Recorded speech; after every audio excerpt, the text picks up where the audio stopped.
ایک صاحب نے ہمیں ہی مخاطب کر کے سوال لکھ کے بھیجا ہے کہ الفاظ تو غیر مناسب ہیں، مگر اس کا خلاصہ یہ ہے کہ ہم یہ کہتے ہیں کہ جہاد کا کلچر فروغ نہ پائے، اور ہم ڈرپوکی کی تعلیم دیتے ہیں لوگوں کو۔ بھیا بات ایسی نہیں ہے، بات سمجھداری کی ہے۔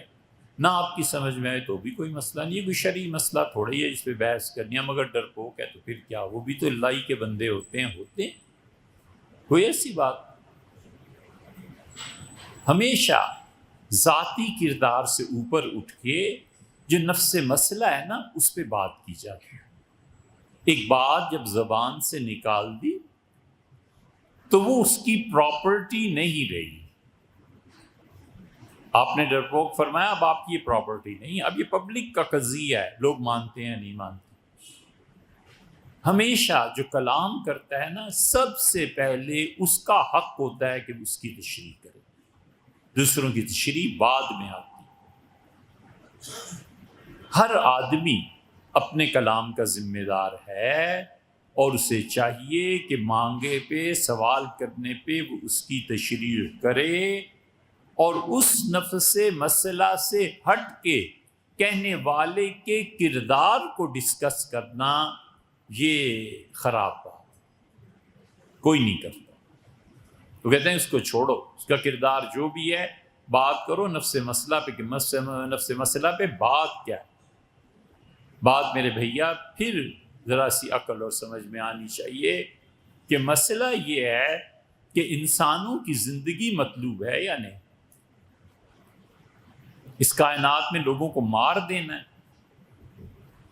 اپنی حالت تو دیکھیں، ہم کس مقام پر کھڑے ہیں اور چیلنج کس کو کر رہے ہیں۔ معروم نے مثنوی میں ایک لمبی طویل حکایت لکھی ہے، آپ مثنوی پڑھیں تو بڑا اچھا ہو۔ مولانا نے لکھا ہے کہ ایک بکرا، اونٹ اور تیسرا جانور کون سا تھا، بیل، کہ جنگل میں مل گئے، اور قحط سالی کا موسم تھا اور فصل کوئی پڑ نہیں رہی تھی، اجڑا ہوا جنگل، اور خوراک کی تلاش میں تینوں نکلے۔ تو ایک جگہ دیکھا کہ گھاس ہری بھری اور اس کا ایک پورا بنڈل سامنے پڑا ہوا ہے، تو تینوں بہت خوش ہوئے، اور بکرے کو پتا تھا کہ میری حالت کیا ہے۔ دمبے نے کہا میں تو مارا جاؤں گا، اس نے کہا بھئی جس کا سب سے زیادہ حق بنتا ہو نا، جو سب سے بڑا ہو، وہ اس کو کھانے کا سب سے پہلے حقدار ہے۔ بھوک چمکی بھی تھی تینوں کی۔ تو مثنوی میں آتا ہے کہ اونٹ نے کہا ہاں بھئی بیل تم بتاؤ تمہاری عمر کیا ہے۔ اس اصول کو تسلیم کر لیتے ہیں کہ جو بڑا ہے اس کا حق زیادہ ہے۔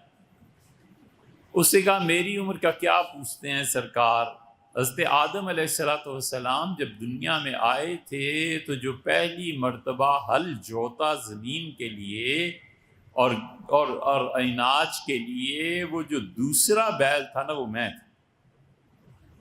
میری عمر تو یہ۔ پھر اس سے پوچھا کہ تمہاری عمر کیا ہے؟ بکرے، دمبے نے کہا جی میری عمر تو ہے تھوڑی، مگر کیا کروں، اسماعیل علیہ السلام کی جگہ جو دمبا بھیجا گیا تھا وہ میں ہی تھا۔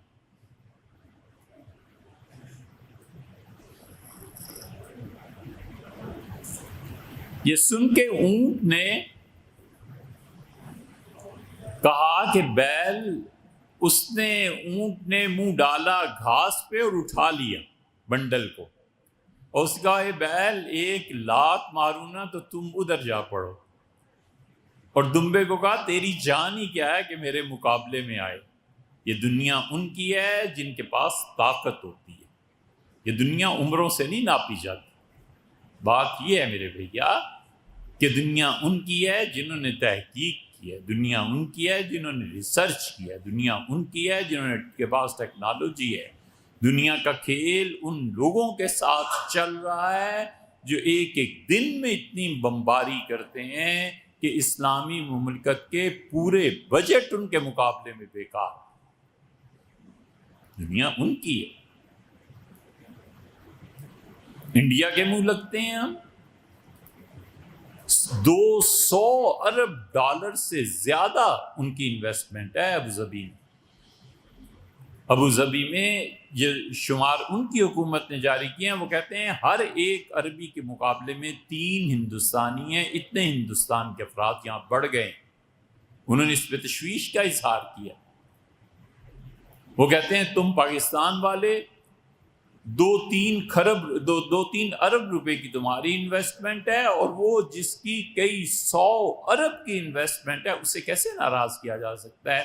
اسی لیے کشمیر کے مسئلے پہ 2 دن پہلے وہاں پر پوچھا گیا تو UAE کے جو سفیر ہیں انہوں نے کہا انڈیا نے جو کچھ کشمیر میں کیا ہے بالکل ٹھیک کیا ہے, ہم اس کی تائید کرتے ہیں. یہ اسلامی دنیا ہے آپ کی. سعودی عرب ہمارے یہاں انویسٹمنٹ کتنی کر کے گیا اور انڈیا پہنچے ہیں تو 20 کھرب روپے کی انویسٹمنٹ کی ہے. اور ابھی حال ہی میں پھر انہوں نے معاہدہ کیا ہے اور انہوں نے کہا اس سے مودی سے کہ ہم آپ کے ساتھ 250 کھرب کی اور انویسٹمنٹ ابھی مستقبل میں کریں. یہ بھیا دنیا ان کی ہے. ہم نے کیا کیا ہے پچھلے 300 سال سوائے اس کے کہ ہم تنظیمیں اٹھائیں, سوائے اس کے کہ ہم احتجاج کریں, ہمارے بچے امریکہ میں پڑھیں اور یہاں پر امریکہ کے پرچم کو ہم اپنے پاؤں میں دیں. یہ زندگی میں منافقت اور نفاق نہیں ہے تو کیا ہے؟ ہم یہی جمعہ پڑھا کے ایک دن جا رہے تھے, گاڑی روک لی کہ وہ جو اس کی قیادت کر رہے ہیں وہ میں نے کہا حضرت سے عرض کرنا کہ بیٹا تو امریکہ میں پڑھ رہا ہے اور لال مسجد سے آپ جلوس نکال رہے ہیں, یہ کیا ہے؟ انہیں بھی بلا لیں نا بچے کو. صحیح بائیک آؤٹ کریں آپ نے کرنا. اس لیے اپنی عقل اور شعور سے کام لینا چاہیے. بزدلی اور ڈرپوکی کی بات نہیں ہے بھیا. بات یہ ہے کہ جینے بھی دینا ہے کسی کو, یعنی رہنا بھی ہے اس دنیا میں یا نہیں. یہ سب چیزیں سوچنے کی ہیں.